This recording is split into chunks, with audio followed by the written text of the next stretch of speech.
It's Women's Day tomorrow, and on this occasion, we've decided to look at the state of bar dancers in India. Remember, last week, the Supreme Court gave them permission and removed some of the objections and some of the stringent guidelines that the Maharashtra government wanted. So on agenda today, we are joined by two of the dancers who will be telling us what they want, because what the government, Maharashtra government, has also proposed is a new law for bar dancers, because they felt that the dancing that was taking place 10 years ago was obscene, that it needed to be monitored, that it was exploitative. So for the first time, we're going to hear from the dancers about what they think, what they want, what is it that they need ahead of Women's Day, because this month, after 10 years, imagine a group of 75,000 of them, suddenly they had their livelihood taken away. And this month, hopefully, they're hoping that bar dancers will be back. So we'll be speaking to the lawyer, Jayan Bhushan, who joins us, who argued for them in Supreme Court. We also have the advocate who was fighting against them, who thinks it's a terrible idea. That's Vinod Patil. And of course, we have the two women joining us from Ellora Hotel. तो मैं सबसे पहले आपसे शुरू करना चाहूंगी. हम आपका नाम नहीं बता सकते हैं. आई नो कि आप लोग अपना मुंह ढक के रखना चाहते हैं, आप अपनी आइडेंटिटी को बिल्कुल क्वाइट रखना चाहते हैं, लेकिन आप बताएंगे कि सरकार, महाराष्ट्र सरकार का अब ये कहना है कि वो एक नया कानून लाएंगे जिससे कि आप लोगों को एक फिक्स सैलरी दी जाएगी, और वो ये भी कह रहे हैं कि आप लोगों का पिकअप एंड ड्रॉप होगा. ये सब सुन के आप लोग क्या सोचती हैं? अगर महाराष्ट्र सरकार का ये कहना है कि हमारी सैलरी फिक्स की जाएगी, तो इसमें कोई प्रॉब्लम नहीं है, क्योंकि पहले भी ऐसा होता था कि हमारी सैलरी होती थी. बस हम ये कहना चाहते हैं कि सरकार इतने नए नए कानून क्यों लागू कर रही है, ये सब क्यों हो रहा है, जब सुप्रीम कोर्ट से ऑर्डर पास हो चुका है कि डांस बार चालू करना चाहिए. तो ये सब नए नए रूल्स निकाल के, नए नए कानून लागू करके क्यों इस पे रोक लगाई जा रही है. और अगर ये सरकार चाहती है कि पगार फिक्स की जाए तो इसमें कोई प्रॉब्लम नहीं है, क्योंकि हमारी पहले भी पगार फिक्स हुआ करती थी. जी, मैं एक चीज और आप लोगों से पूछना चाहती थी कि सुप्रीम कोर्ट ने पिछले हफ्ते ये कहा है कि अब कुछ चीजें, कुछ मतलब पहले जो आप लोग 10 साल पहले करती थी उससे अब कुछ बदल जाएगा. एक 3 फुट हाई एक ग्लास का एक शीशा होगा जिसके अंदर ही और सिर्फ 4 महिलाएं वहां पे एक साथ डांस कर सकती हैं. आप लोगों को ये जो उन्होंने रिस्ट्रिक्शंस रखी हैं, ये सब आप लोगों को मंजूर है? हम लोगों को ये सब मंजूर नहीं है. क्यों? क्योंकि ये जो भी रखा जा रहा है ये सब गलत है. ये सब रूल्स क्यों लागू किए जा रहे हैं ये समझ में अब तक नहीं आ रहा है. क्योंकि अगर लोगों को ये लगता है कि यहाँ पे अश्लीलता होती है, गंदे काम होते हैं, या डांस के अलावा और कुछ होता है, तो ऐसा कुछ होता ही नहीं है. तो ये सब कानून लागू करने का मतलब क्या होता है? अगर शीशे के अंदर लड़कियां डांस करेंगी, या जो भी नए नए कानून लागू करने के लिए सरकार कह रही है, ये सब क्यों कह रही है? इसकी वजह क्या है जो लड़कियों पे इतनी पाबंदी लगाने की बात कर रही है सरकार? इसमें लड़कियों को कोई प्रॉफिट नहीं है, क्योंकि हमको पता है कि हम क्या करते हैं. हम मेहनत करते हैं, कोई अश्लीलता नहीं करते हैं, जो कि ये सब कानून हम बर्दाश्त करें.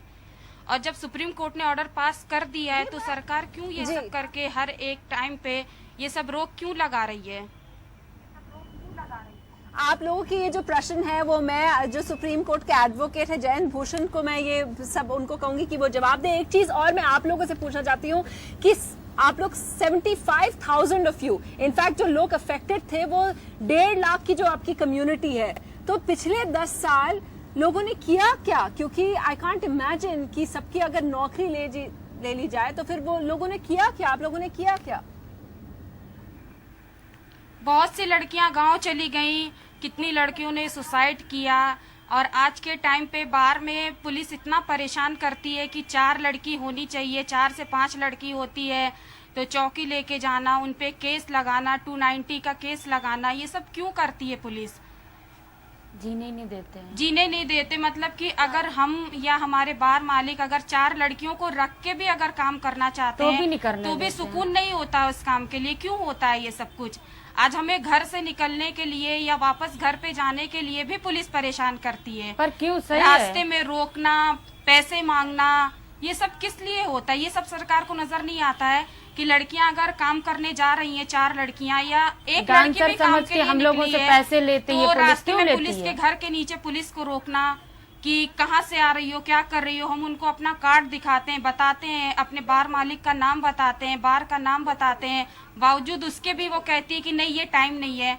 ये तो कहीं का कानून नहीं है कि अपने घर पे जाने के लिए कोई टाइम फिक्स होना चाहिए, पर पुलिस को उसके लिए पैसे चाहिए। अगर पुलिस को पैसे नहीं दो तो 3 घंटे 4 घंटे घर के नीचे खड़े करती हैं, चौकी में भी ले और जाते अगर हैं। उनकी बात नहीं मानो तो वो चौकी ले जाती हैं। बस मुझे इस बात का जवाब चाहिए कि अपने घर पे जाने के लिए जॉब से काम किसी करना टाइमिंग का कोई फिक्स चोरी होना नहीं है। जरूरी होता है क्या? या बाकी की जो लड़कियां काम करती हैं, जो कॉल सेंटर मैं में काम आप करती लोगों के जो प्रश्न है, if I can just take that, आप लोगों के जो प्रश्न है वो मैं if I can just take that to Supreme Court advocate Jayant Bhushan. First of all, there are lots of questions for you, but these kind of problems which these women are mentioning, have they been addressed? Because the Maharashtra government seem to have suggested lots of things. In fact, they are suggesting they're going to bring in the 2016 new law in this very session, which is starting this month. But do you think these problems are being addressed, Mr. Bhushan? Well, you see, the Maharashtra government has sort of taken it upon itself to somehow or the other prevent bar dances from starting again. They had banned bar dances completely, which ban was struck down by the Supreme Court, and it was held that this is completely violative of the fundamental right to livelihood of the dancers. And it noticed that out of 75,000 dancers who were rendered jobless, several of them in fact had been forced into prostitution because of lack of any other avenue to earn any livelihood. So the ban was struck down in absolutely clear terms by the Supreme Court. Now what the Maharashtra government did after that was that they brought in the very same law which had been struck down. That was an amendment to the Maharashtra Police Act or the Bombay Police Act, and they brought the exact same law word to word. Now we challenged it again directly in the Supreme Court, and the Supreme Court this time, because there was no justification for after it having been struck down without any change in circumstances, without any change in the law, to bring in the exact same law. So the Supreme Court did something which is very, very unusual, which is stay the law. So that law has been stayed. Then they wouldn't give us licenses, or they wouldn't give the restaurant owners or the bar owners licenses. So we filed an application saying that now they are trying to disobey the order, staying the law, and they should be given licenses. So the court said, yes, you please give licenses within a time-bound frame.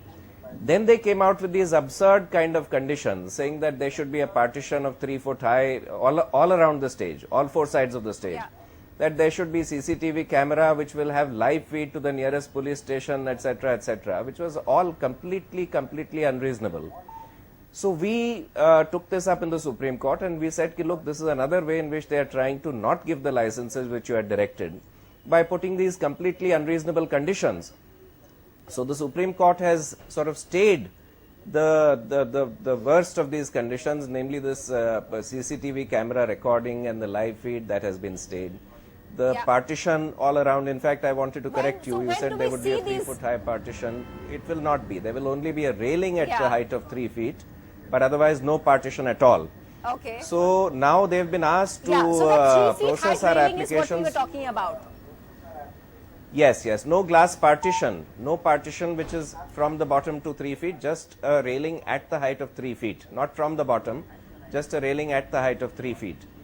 So they've been asked now to process our applications for licenses.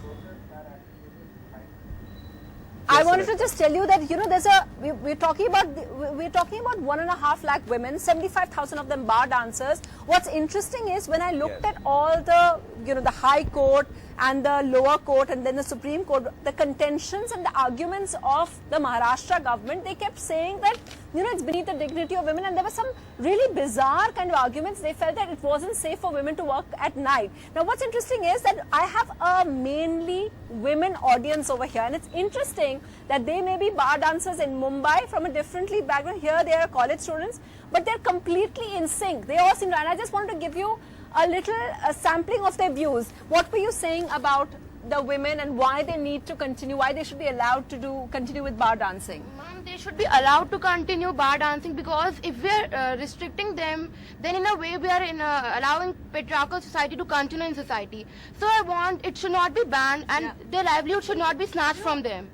Their personal choice. It's their personal choice. If they're comfortable doing it, if they find that it's the way they want to earn their livelihood, then it's okay. As long There's as no someone's problem not with forcing that. them into it, it's perfectly fine, because it's choice that they're making of how to make their livelihood. As long as right? it's As a not citizen, going to we are allowed go to traffic. have a choice. We cannot be denied the choice. Praveen ji, तो आप लोगों ने यहाँ पे दिल्ली के college girls जो है, college women जो है, उनके आइडियाज आपने सुनी, वो एकदम सहमत हैं। जो बार डांसर्स हैं आपके साथ वहाँ पे बॉम्बे में जो है इलोरा होटल में है, वो जो कह रही है उनसे बिल्कुल सहमत है। मैं आपको ये बताना चाहती हूँ कि आप लोग जब ये सुनते हैं कि महाराष्ट्र सरकार आज भी कह रही है कि जो डांसिंग है उसको थोड़ा देखना पड़ेगा, मॉनिटर करना पड़ेगा क्योंकि वो ऑब्सीन हो जाती है, तो आप लोग उसको कैसे काउंटर करते हैं? मैं बोलना चाहूँगा कि ये सिर्फ एक मॉरल पुलिसिंग का मुद्दा है। ये सिर्फ एक मॉरल पुलिसिंग का मुद्दा है और दूसरा कुछ नहीं है। ये हिपोक्रेसी है सरकार की तरफ से। जब बार बार एक हाई कोर्ट ने, सुप्रीम कोर्ट ने इतनी बार जब उसको मान्यता दे दी है, उसके बावजूद भी सरकार जो है एक पॉलिटिकल वेंडेटा लेकर चल रही है और वो सरकार मानने को तैयार नहीं है कि हम इनको किसी भी तरह चलाने दें।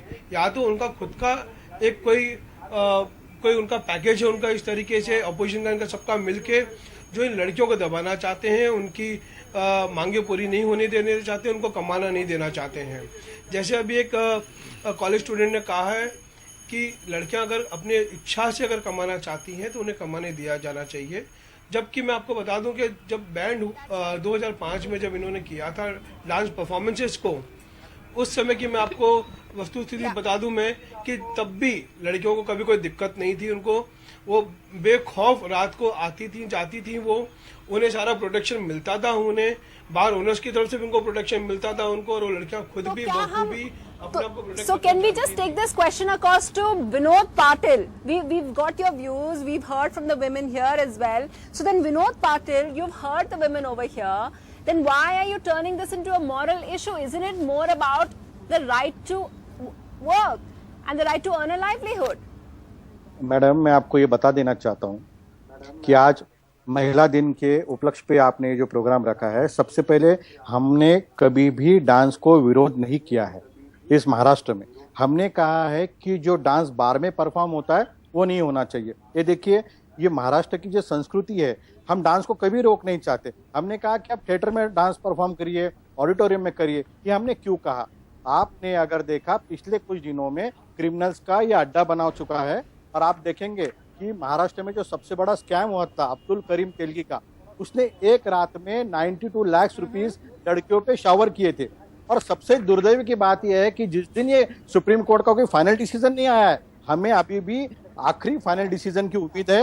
महाराष्ट्र में काला दिन बोल के मनाया जाएगा जिस दिन डांस बार चलोगे। और रहा वुमेन्स का, रहा इन महिलाओं का, बहनों का रोजगार का जो प्रश्न है, राज्य सरकार की, केंद्र सरकार की हजारों स्कीम्स है, MRES की स्कीम्स है, महिला शिवन यंत्र की स्कीम्स है, ये लेना नहीं चाहते। और मैडम पाटिल जी, औरतों का तो यही कहना है कि उनको कोई, वो लोग उनको बिल्कुल बेरोजगार हो गए थे। अच्छा, आपने अपना पॉइंट बनाया, हम उसका रिस्पॉन्स लेंगे जयंत जी से कि what. We'll just come back. We've got to take a short break now. We'll come back on agenda. We'll see how Mr. Bhushan and how the bar dancers, how they respond to what you're saying, whether it does become a den of vice as you're saying or not. Be right back. आप लोगों ने सुना इस break से पहले विनोद पाटिल जी ने कैसे कहा कि बार डांसिंग में ये प्रॉब्लम है कि वो अश्लील है, और ये महाराष्ट्र सरकार ने भी कहा है। तो आप इनको क्या जवाब देंगे जब ये आप सुनती हैं?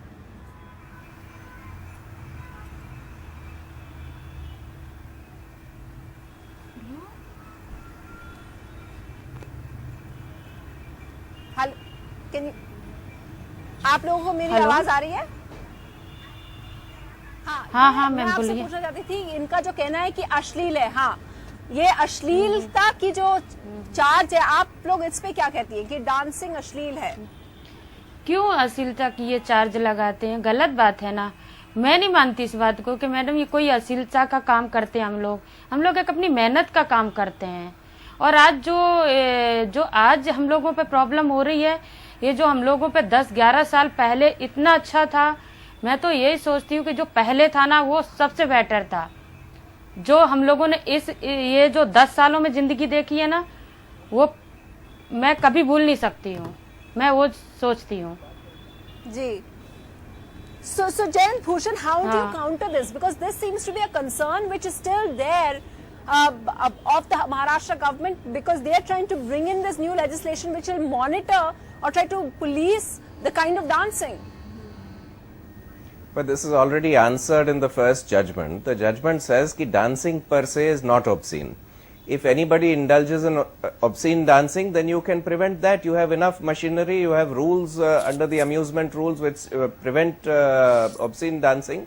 You can do all that. But you can't stop dancing altogether, because that takes away the livelihood. Now, Mr. Patil was saying that it depraves and corrupts people. Now, that has also been answered by the Supreme Court in the first judgment, that there is absolutely no evidence to show that it depraves and corrupts, and therefore this being a ground for banning has already been answered, and it has been said that this is no ground for banning. I think what because is there is significant, absolutely Mr. no evidence. Bhushan, is that the Supreme Court, and the Supreme Court has ruled on this in 2015, last year, but even now they haven't come back. So it just shows the kind of roadblocks that they're facing in getting licensed. Deepshika Singh is with us with Prayas. That's right. It was struck down in 2013. For 3 years they have prevented it from coming back, first by bringing another law, then by not giving licenses, then by making all kinds of absolutely absurd conditions in the licenses and so on. Exactly. I just wanted to quickly get in Deepshika Singh before we finish. Prayas gave a thing about, they brought up the charge that it's a big problem because of trafficking of women. How do you think that's going to be tackled? Yeah, that comes in the cases of minors, and we face that. 10 years back, we got some girls from Mumbai, and they are from different states, so they were really in exploitative situations. But now, do you think that that's taken care of, and the women deserve to work? I think it's not about the legalization or non-legalization of that particular thing. I think it's all about the dignity of a woman and rehabilitation of a woman. You don't have any mechanism, so you need to develop a close monitoring system as well as the rehabilitation system for the women. And there's the main problem has been, okay, we're told that we're totally out of time, but perhaps what many of these women, just remember, 75,000 women, that's who lost their main source of livelihood, and that's what they're hoping for, that now this month at least they will get back to working. That's it on Agenda. Thanks for watching. Goodbye.